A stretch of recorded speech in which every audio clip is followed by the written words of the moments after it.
de contexto que observar. Y eso es lo que propone la New Military History en personajes como John Keegan, que pronto estaba más especializado en historia del ejército británico. Fue durante mucho tiempo, hasta su muerte reciente, profesor de la Academia Militar de Sandhurst en Inglaterra, y tal vez es uno de los más reconocidos, tal vez digo bestseller por venta de libros sobre historia militar. Pero él es uno de los proponentes sobre este enfoque que menciono de la New Military History. Infortunadamente en Colombia hasta ahora estaríamos acercándonos a este tipo de perspectiva. ¿Por qué? Porque ha predominado más la interpretación tradicional sobre solo ver las batallas. Ustedes lo ven en estos días con motivo del bicentenario, se vuelve a insistir una y otra vez sobre lugares comunes de lo que fueron las guerras de independencia, en ocasiones sin mayor aporte investigativo. Con esos dos enfoques, entonces, nuestro primer apartado.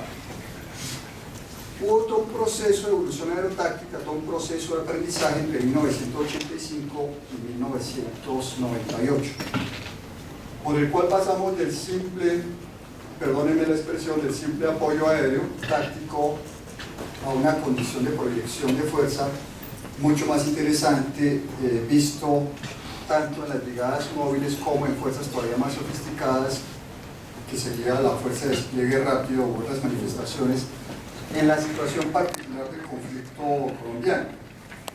Y para eso hay que recordar el contexto de los años 80. ¿Cuál era el contexto de los años 80, hablando particularmente de fuerza aérea?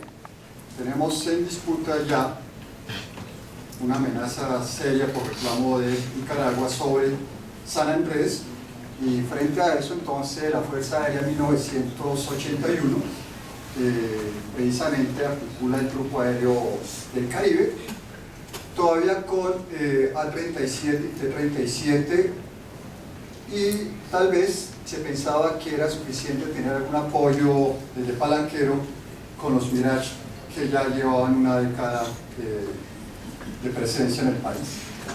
Un segundo desafío era el narcotráfico también en el área del Caribe. Y para eso, entonces, también ya en el año 77 se había entonces articulado el Grupo Aéreo del Norte, precisamente en la base de Malambo, también con aparatos A-37, A-33 y T-37, que incluso todavía más viejitos, desde 1968 habían llegado. Y de la mano con esta base en Malambo también se articulaba o buscaba coordinación con el Grupo Aéreo del Sur, que tenía mucha más vieja data, desde 1966, pero no tenía en ese entonces, en el 66, una preocupación por el narcotráfico, porque son situaciones diferentes en las cuales se crearon. Por esa razón, de acuerdo a los diálogos en ocasiones y los factores de cooperación con los Estados Unidos, desde 1989 vamos a participar entonces en este compromiso de vigilancia por radar para el área del Caribe, pero en la perspectiva de los Estados Unidos solamente era para resolver el problema del narcotráfico, ¿sí? Y saben ustedes, desde 1989 que comienza a funcionar este sistema, y luego en el 92 se amplía mucho más, inicialmente Palanquero, Riohacha y San Andrés, posteriormente incluiría Araraquara, Marandúa, Mecana y Tres Esquinas. Esto como para mencionar unos desafíos que tienen que ver más con factores no ligados estrictamente en ese momento, no tan visibles para las directivas políticas e incluso militares de ese momento, no estaban muy ligadas directamente al problema del conflicto armado interno. Solo andando unos pocos años después, las dos cosas van a quedar claramente asociadas. Como tal, en esa misma década ustedes deben recordar que el país intentó, Colombia, el Estado-Nación, intentó dialogar con los grupos armados ilegales para que lográramos algún acuerdo sobre la paz. Hay diálogos en la Uribe en 1984, en Corinto en el año 90, diálogos que se van a repetir en 1998. Pero si ustedes observan la gráfica, que es precisamente una propuesta del Centro Nacional de Memoria Histórica, porque hay que aprovechar este tipo de fuentes, nos diría que en medio del diálogo, es decir, desde 1982, tal vez, comienza a incrementarse el conflicto, se intensifica el conflicto. Entonces deberíamos recordar eso, que en 1982-84, con el comienzo de los diálogos con los grupos armados ilegales del gobierno de Betancur, sin embargo, hay una intensificación del conflicto. Y uno debe preguntarse por qué. Pues hay varias razones. Una, que los grupos armados ilegales en realidad no querían llegar a un acuerdo de paz. Querían aprovechar los diálogos, como en efecto lo hicieron, para fortalecerse, para ganar una opción política.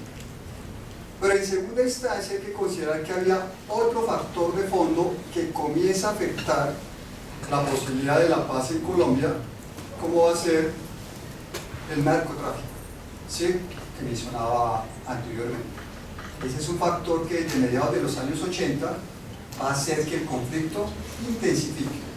No porque previamente no lo hubiera, sino porque su escala a partir de los años 80 se va a hacer mucho más visible.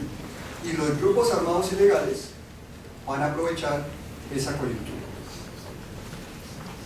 Como parte de esos 14.000 ataques, acciones armadas provocadas por estos grupos,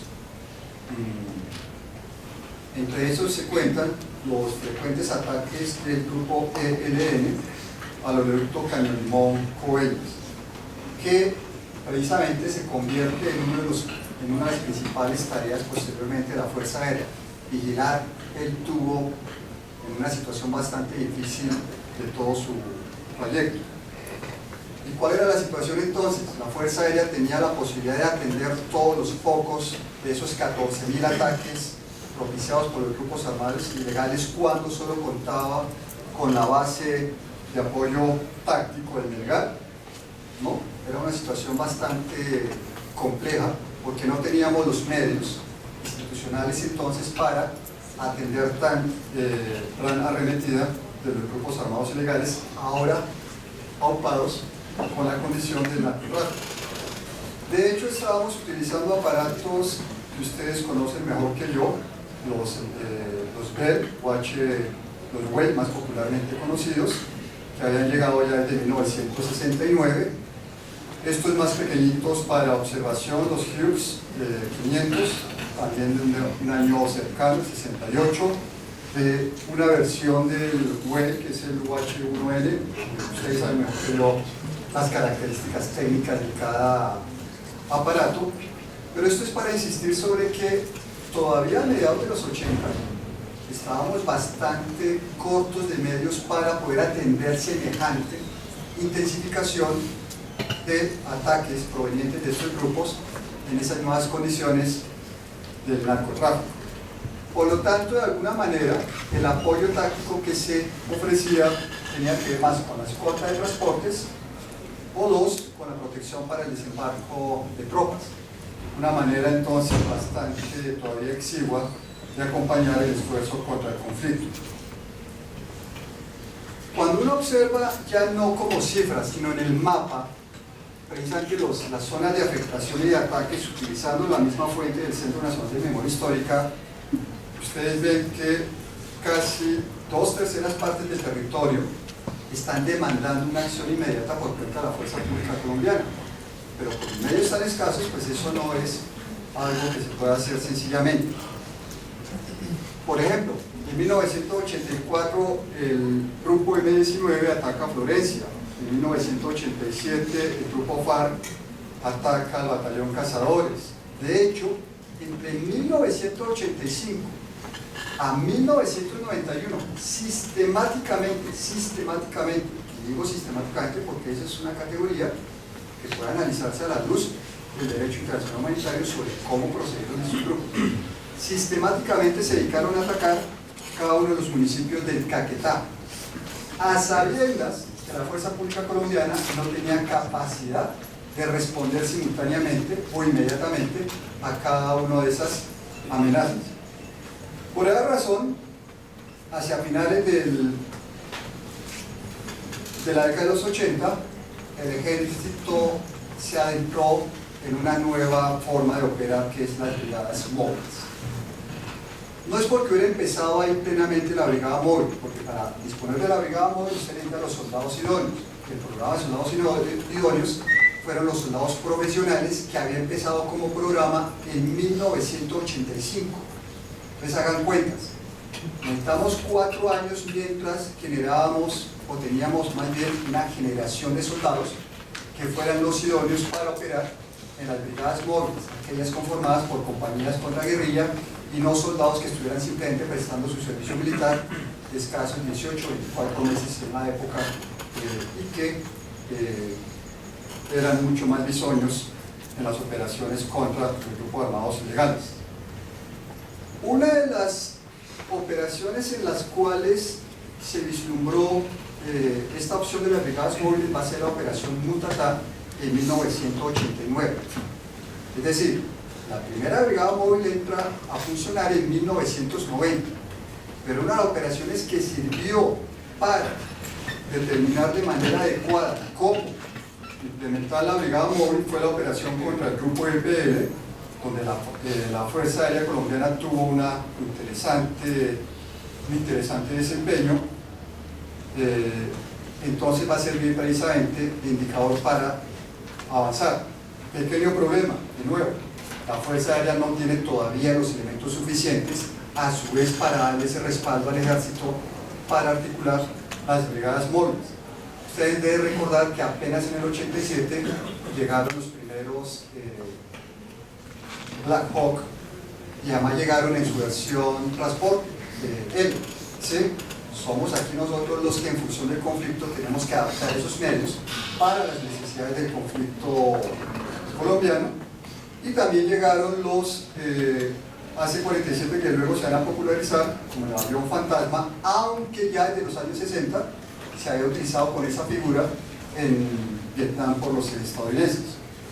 Progresivamente, si ustedes ven, desde 1987 el gobierno colombiano, tal vez muy a cuentagotas, comienza a mejorar los medios aeronáuticos de los cuales disponga el país, particularmente la Fuerza Aérea, y tal vez intentar responder a esa intensificación del conflicto, al punto que para 1990 creamos la segunda base de apoyo táctico en Río Negro, Antioquia.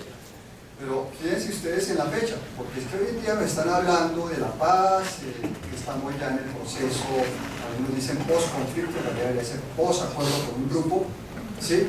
Y eso no se consiguió de buena primera.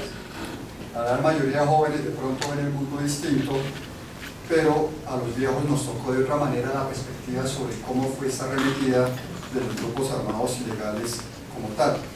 Y apenas en 1992 entonces llegan los T-27, de nuevo, igual que ocurre con el Black Hawk, llegan en una versión mucho más simplificada, y es aquí donde vemos la necesidad de hacer algunas modificaciones para que contribuyan a la situación de conflicto. Bueno, ¿cuál es el problema en ese momento? El ejército de Colombia tiene 4 divisiones y 2 brigadas móviles para 1991, y la Fuerza Aérea tiene apenas 64 helicópteros. Saben entonces que la Fuerza Aérea tenía la posibilidad de apoyar de manera irrestricta las operaciones desplegadas por el ejército a lo largo y ancho del país, sobre todo en este desafío que planteaban los grupos armados ilegales, sobre todo si ustedes consideran que para el momento la coordinación se hacía de la siguiente manera: el comandante o el líder de ejército en el terreno tenía que llamar a su comando para solicitar el apoyo aéreo, y allí de ese comando a su vez retransmitían al comando general para que Fuerza Aérea, por favor, entonces enviara los medios adecuados. Cuando eso ya se diera, pues que le había pasado la unidad en tierra, tal vez no tenía muchas posibilidades de sobrevivir al asunto. Por esa razón, una de las iniciativas que adoptó la Fuerza Aérea fue crear las agrupaciones aéreas de apoyo táctico. No es que sea algo completamente novedoso porque ya se había ensayado precisamente a raíz de algunas operaciones en el año 64 o algo similar, pero concentrémonos entonces en 1990. Se propuso entonces disponer de 2 Black Hawk, de 4 Bell artillados y 2 Hughes para reconocimiento. Les ofrezco disculpas, el esquema de cómo se ven los helicópteros es mío, no es oficial, ¿sí? Pero era una manera de visualizar cómo estaban conformadas las agrupaciones aéreas en 1990. Y ahora sí, se propuso entonces que el control para ese apoyo aéreo se diera directamente entre quien lideraba la agrupación y el comandante allí en el terreno. Adicionalmente, en otras bases se podía disponer entonces de aparatos A-37B o de los COB-10 y los AC-47, más una reserva de helicópteros que sin embargo estaba en Apiay, Palanquero y Malambo. Y vuelvo a recordarles, el tener este tipo de elementos adicionales de reserva no garantiza que pudieran atender todas las urgencias fomentadas por los grupos armados ilegales para el periodo. De modo que, sin embargo, esto fue una experiencia, una propuesta que se puso en práctica y tal vez con el tiempo se constató que no, que de pronto no era la idónea. Y ese proceso viene ya para la década del 90, sobre todo cuando se lleva a cabo la Operación Centauro. Algunos se acuerdan más de la Operación Colombia, que es un mes después, pero hay una previa que es la Operación Centauro, en noviembre de 1990, para neutralizar los campamentos del grupo FARC allí en La Uribe y en el departamento del Meta, como posteriormente se consolida la acción con la Operación Colombia en 1990. Ahí hay unos elementos de política sobre los cuales no voy a profundizar. Hay un número de 46 aeronaves empleadas para neutralizar estos 5 campamentos que tenía allí en esa extensa área el grupo FARC. Y cifras más, cifras menos, los helicópteros transportaron alrededor de 3.000 soldados, 47.000 kilos de victuallas y cumplieron hasta 600 horas de vuelo. Ustedes, para las consideraciones que tienen hoy en día, sabrían cómo comparar que se hizo un esfuerzo muy interesante solo contra lo que era la sede del llamado secretariado de los cabecillas del grupo FARC. Insisto en esto es porque todavía no hemos terminado de consolidar una idea sobre cómo resolver el problema del conflicto en situaciones tan elementales, sobre que si el ataque se producía cayendo la tarde, por ejemplo, o en la noche de madrugada, mejor, necesitamos de pronto sistemas NVG para poder hacer un apoyo efectivo. Y en 1992 apenas entra al país, y hay una consideración ahí que no deben olvidar, que inicialmente los Estados Unidos nos dan estos aparatitos, pero luego en la situación de presionar al gobierno de Samper, luego nos retiró ese tipo de apoyo. Igual en el 93, entonces, ya por cuenta de Ejército, también se visualiza la condición que va a apuntar a la creación de la división de Ejército, la adquisición de los helicópteros rusos, que a mí me ha parecido siempre interesante una interpretación que hacen algunos autores estadounidenses sobre esto. Los colombianos pusieron a funcionar 2 tecnologías o hasta 2 doctrinas diferentes. De un lado los Black Hawk, del otro lado los helicópteros rusos, cuando son condiciones diseñadas, o mejor, son medios diseñados para condiciones diferentes, y sin embargo los colombianos se apañaron con esos medios tan disímiles para aprovecharlos en función del conflicto. Si les recordé que en los años 80 el grupo FARC condujo sistemáticamente un ataque contra cada poblado del Caquetá, fíjense que en la década del 90 no fue diferente. En Casanare, por ejemplo, cada uno de los municipios sistemáticamente fue atacado por ese grupo, al punto de decir cada municipio por lo menos una vez al año recibe un ataque Y eso entonces es lo que hace que las demandas de presencia de la fuerza pública y el apoyo aerotáctico sean mucho más urgente, es donde cobra mayor figuración el avión fantasma de la C-47. ¿Por qué? Porque ante la ausencia de otros medios, por lo menos el avión fantasma podía sostenerse, podía dar un apoyo, incluso por su condición, apoyo cercano, más inmediato que lo que podían realizar otras aeronaves, y además, al parecer, los grupos armados ilegales terminaron identificándolo como uno de sus principales contrincantes, particularmente a ese avión. Es decir, la fama que ya traía de Vietnam terminó replicándose en Colombia por cuenta del avión fantasma. Lleguemos entonces a la condición de cómo termina el proceso para 1998. ¿Por qué insisto en esto? Porque todavía nada de Plan Colombia, que es otra infortunada insistencia que hacen algunos sobre que todo es gracias al Plan Colombia. Pues no. Mucho antes de eso, ya habíamos llegado a esta composición de fuerza aérea. Es decir, tipos de aeronaves para cada una de las circunstancias que eran necesarias dentro del conflicto, y cómo, fíjense bien, cómo se recibe un tipo de aparato y cómo en Colombia terminamos adaptándolo para las circunstancias de conflicto. Vuelvo a repetir, el caso del Black Hawk lo recibimos en su modalidad L, ¿sí? Que es básica de transporte, ustedes me corregirán, pero aquí los articulamos o aquí los blindamos mejor para que se conviertan en helicópteros entonces que cumplen una misión mucho más allá del simple transporte. Y si ustedes estuvieran en proceso, perdón, en detalle todo este proceso, gastarían muchísimos años para ver cómo fue que institucionalmente se aprendió a manejar simultáneamente tecnologías de símiles con aparatos, algunos añosos, aparatos que podían datar perfectamente de 1968-69, mencioné hace un rato, o en esta tabla de 1972, poner a volar estos aparatos y al mismo tiempo responder a las necesidades del conflicto. Eso no se hace de buenas a primera de un día para otro, y es un aprendizaje tanto institucional, pero que al mismo tiempo, como señalaba en una fuente el general Bueno, mencionaba, al parecer cuando entramos a 1998 ya nos acercamos a tener la composición ideal de una fuerza aérea, claro, para responder al conflicto, mas no necesariamente en otro sentido de proyección de fuerza.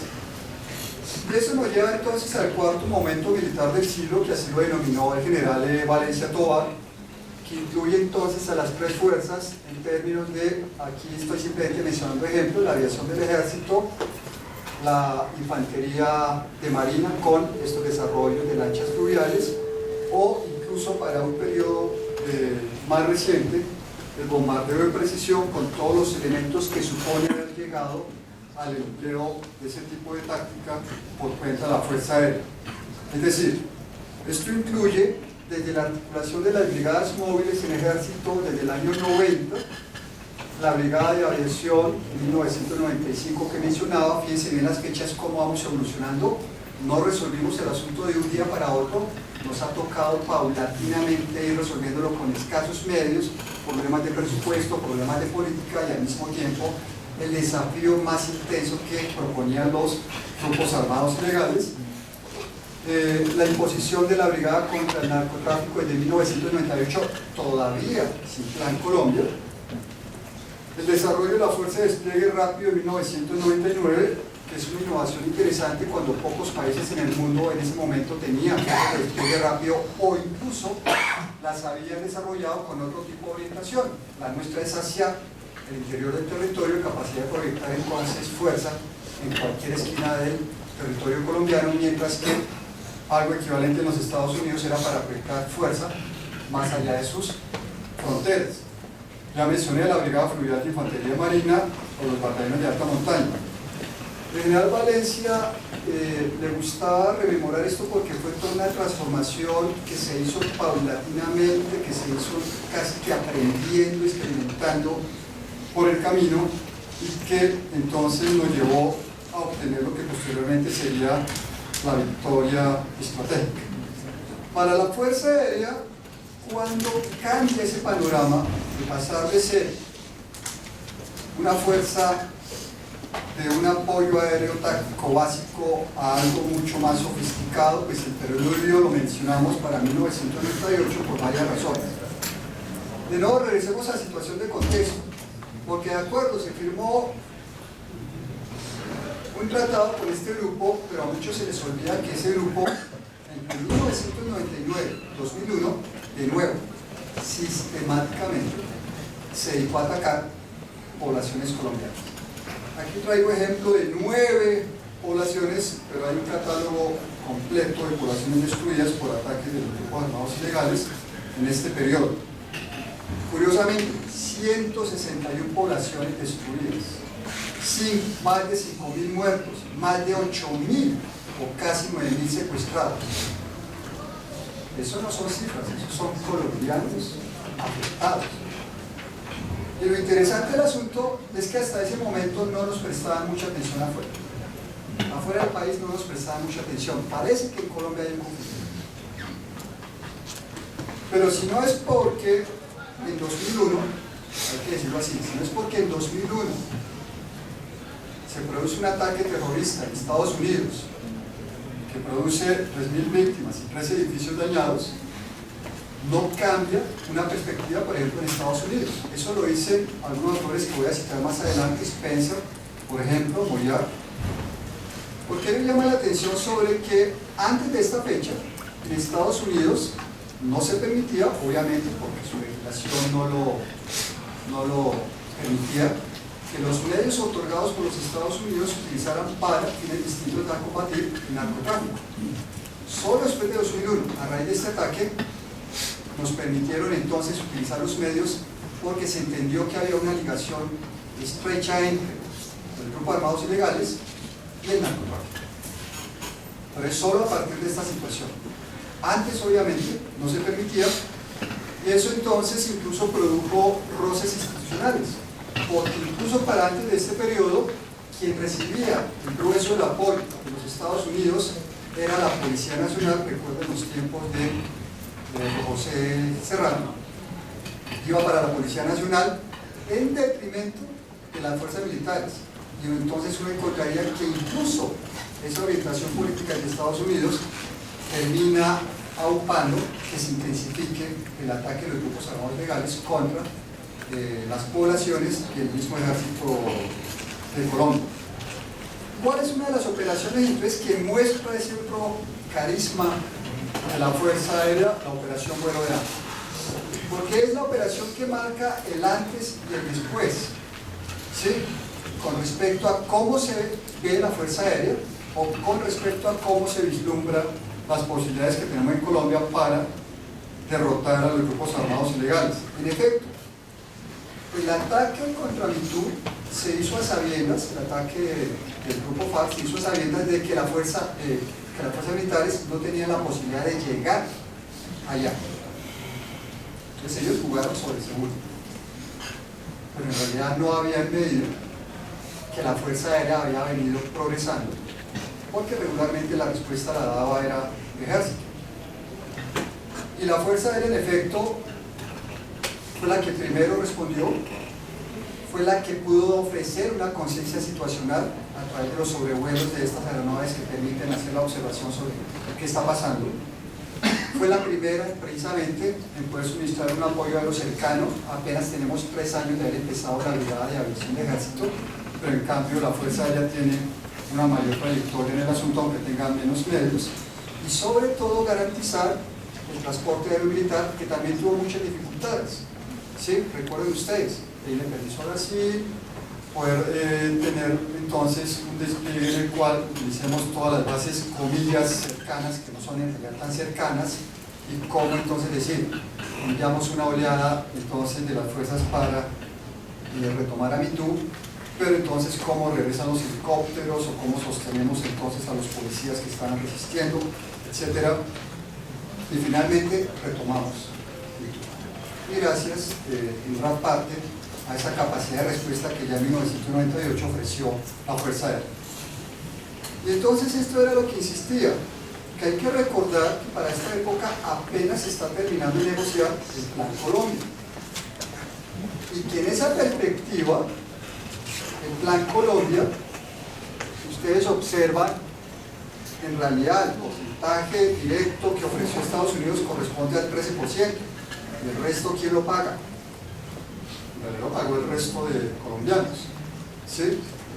Lo pagó el resto de colombianos, porque no hay que, de pronto, pues alguien quiere caerle bien a nuestros aliados estadounidenses, pues sí, pero no hay que exagerar tampoco en ese marco.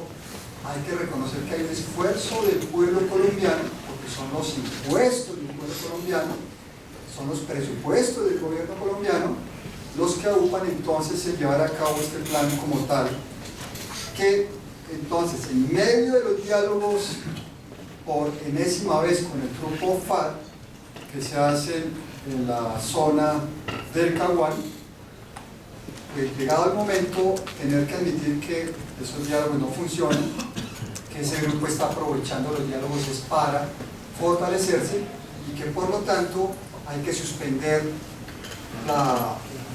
tanto los diálogos como el funcionamiento de esa zona.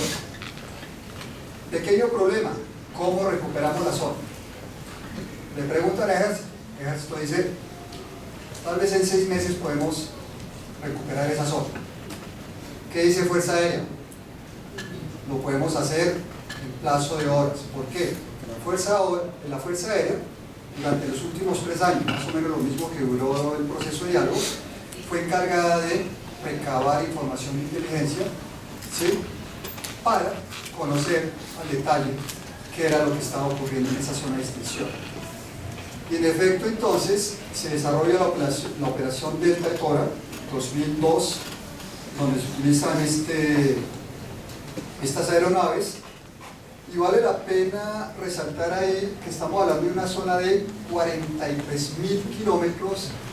Eso equivale a un país como Suiza.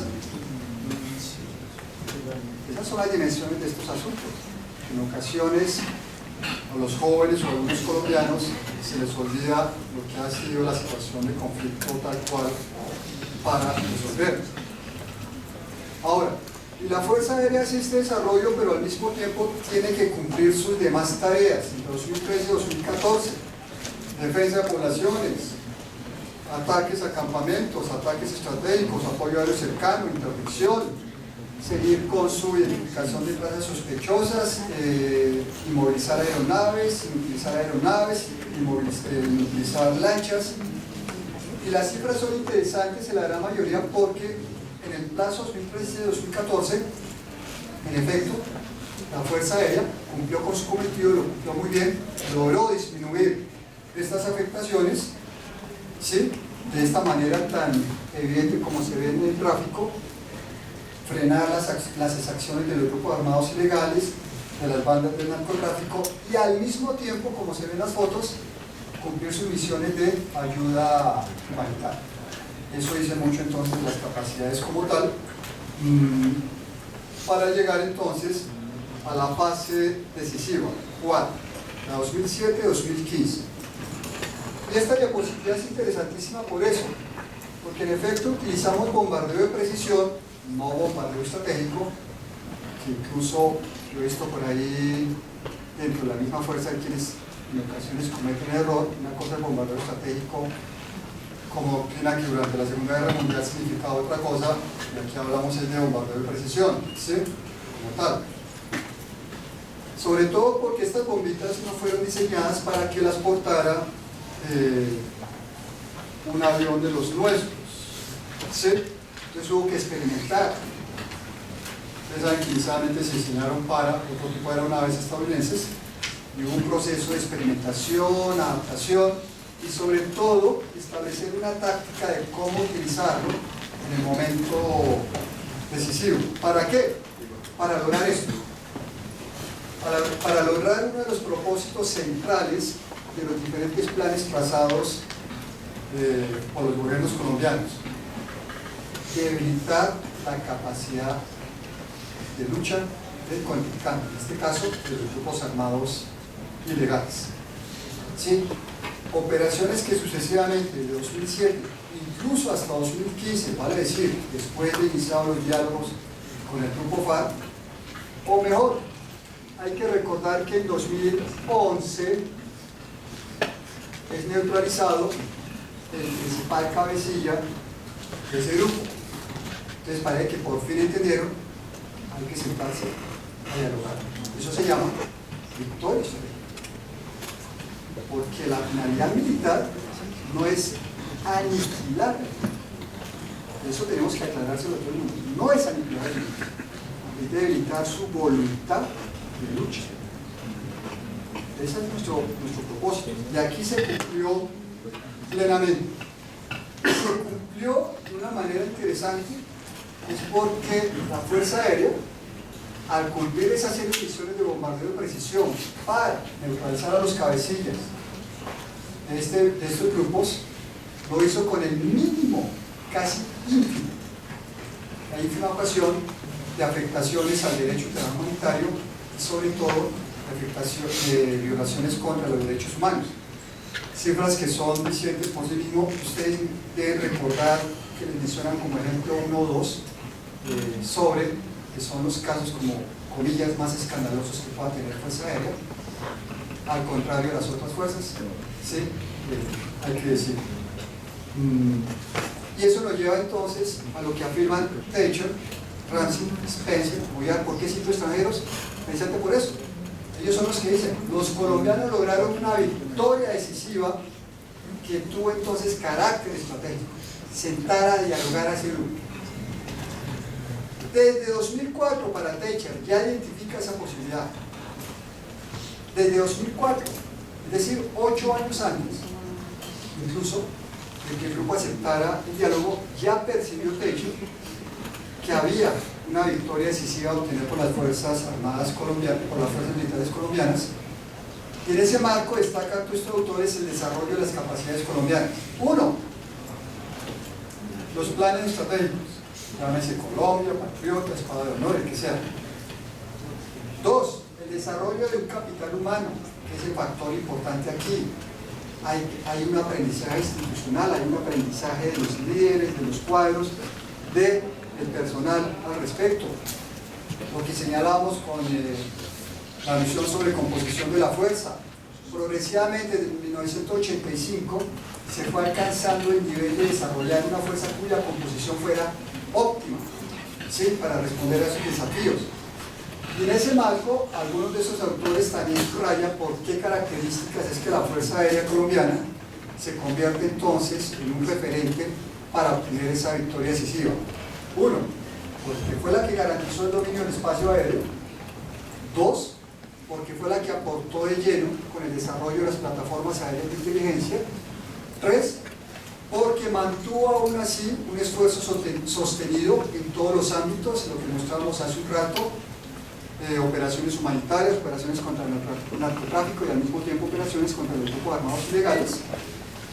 Y lo sensacional para cerrar con broche de oro, esta táctica del bombardeo de precisión que logró entonces neutralizar a la cúpula y mandos medios de uno de los grupos más grandes y más sanguinarios de los que había afectado a la población colombiana. Y eso entre un desarrollo tecnológico de medios bastante interesante. ¿Sí? Listo. Muchas gracias. Ahora no sé si tienen inquietudes. Con mucho gusto las respondemos.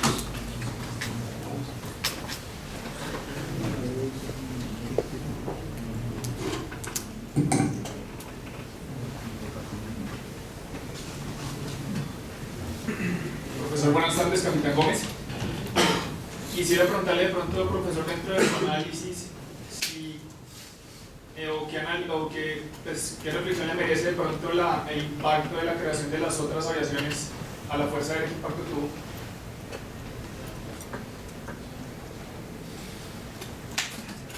Sí, yo sé que esto en ocasiones se presta para competencias de fuerza a fuerza. Mire, una cosa es que incluso la Fuerza Aérea terminó aprendiendo como el mismo ejército aprendió. y es que como se venían haciendo las cosas hasta mediados de los años 80, no estaba funcionando. Entonces, si usted observa, el desarrollo de la Brigada de Aviación por cuenta del Ejército se concentró, incluso eso no se hizo tan a las buenas. Hubo roces, disputas sobre cómo resolver qué le correspondía a cada una de las fuerzas. Y no porque fuera nuevo, porque en otras partes del mundo es perfectamente normal que el ejército también tenga su propia flota aérea y disponga para ello, sobre todo lo que tiene que ver con apoyo aéreo cercano, particularmente. Mientras que la Fuerza Aérea tiene una proyección de carácter mucho más estratégico que para el caso de Colombia no podía cumplir el mismo ejército. Yo lo que insisto es que como país, como Estado-Nación, logramos una solución donde se integró de mejor manera, se consolidó la doctrina de operaciones conjuntas para un resultado que le interesaba a todos los colombianos, que era sentar a dialogar a los miembros de este grupo. Y hoy en día deberíamos estudiar mucho más lo que fueron esas experiencias para no perder el camino, sobre todo para preguntarnos, bueno, y a partir de ahora, ¿hacia dónde seguimos? ¿Qué desarrollo sigue la Brigada de Aviación del Ejército? ¿Qué desarrollo debe seguir la Fuerza Aérea Colombiana como tal?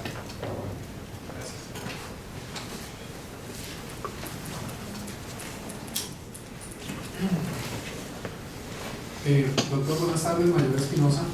Me causa mucha curiosidad la aclaración que nos hacía acerca ahora de la diferenciación de los bombarderos de precisión versus los bombarderos estratégicos.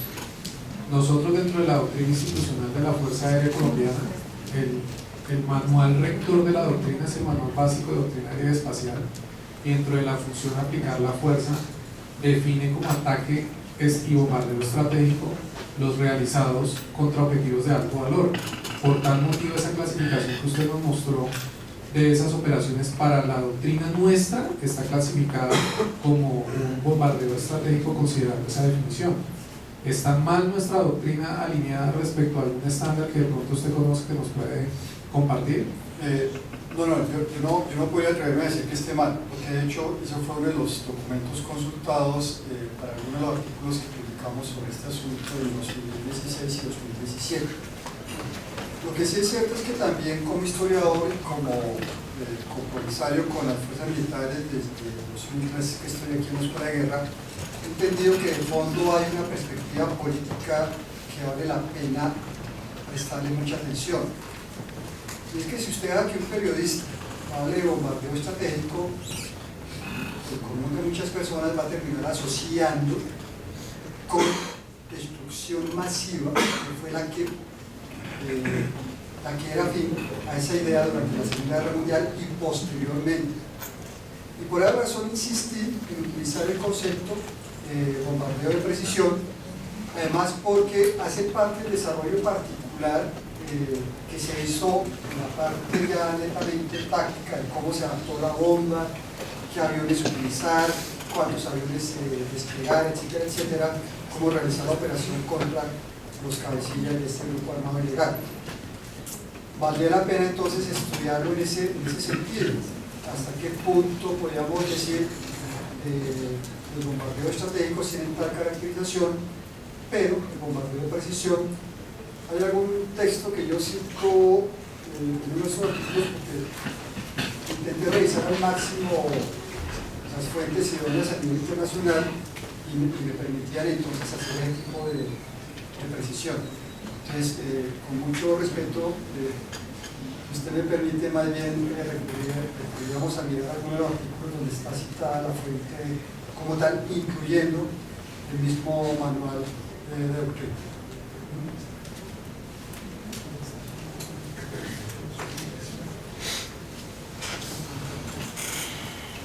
Gracias. Profesor, buenas tardes. Yo he hecho un análisis muy analítico de su presentación, la he visto en varios escenarios, y en ese sentido tengo una duda, varias dudas, pero me gustaría que me resolvieran esta oportunidad. La doctrina de la Fuerza Aérea tiene muchos antecedentes, especialmente desde lo que hemos tratado de averiguar. El general Powers escribe un manual en el año 58 del poder aéreo donde establece los parámetros del desarrollo que da origen a la doctrina del 63, que es el primer manual de doctrina básica aérea de la Fuerza Aérea Colombiana. En ese sentido, no establecía, como lo establece ahora, en buena parte el desarrollo o el rol de la Fuerza Aérea en el desarrollo de funciones, sino en el desarrollo de tareas. Y dentro de esas tareas se desarrolla muy incipientemente el apoyo aéreo cercano, lo que tiene relación con algo que usted inicia en su presentación, que es el desarrollo del apoyo aerotáctico, que ya había sido modificado con la doctrina del 75. La pregunta es, ¿por qué usted inicia desde el 85 a hablar del apoyo aerotáctico? Yo sé que tendrá sus razones, pero me gustaría saberlas para complementar un poco el estudio que estamos haciendo al interior de la fuerza. Listo. La primera razón es una muy sencilla. Mencionaba, la primera fase de la investigación ocupó en 1998-2015, cuando estábamos analizando con qué seguíamos al siguiente año. Entonces el periodo que se tomó fue 1985 a 1998. Es decir, estableciendo los periodos en los cuales podía identificarse algún tipo de hito, que era precisamente uno de los nombres, el nombre dado a la presentación de hoy. ¿Cuáles son los hitos que históricamente servirían para explicar cómo cambió o cómo se produjo como tal el referente que nos voy a mencionar para el periodo 85 a 98, que era el desarrollo de una capacidad óptima en la Fuerza Aérea? Pero por esa razón también advertir que tenemos desarrollo de apoyo aerotáctico incluso en los años 60 en otro tipo de agrupación parecida a la SAGAT, que ya aparece en 1964 y que aparece incluso en algunos artículos de la revista de las Fuerzas Armadas que consultamos. Esa es la razón, ¿verdad? Que en realidad una aclaración que me faltó hacer es que estos son apenas estudios preliminares en investigación, uno nunca termina de profundizar porque cada vez se va volviendo un árbol mucho más frondoso lo que podamos hacer.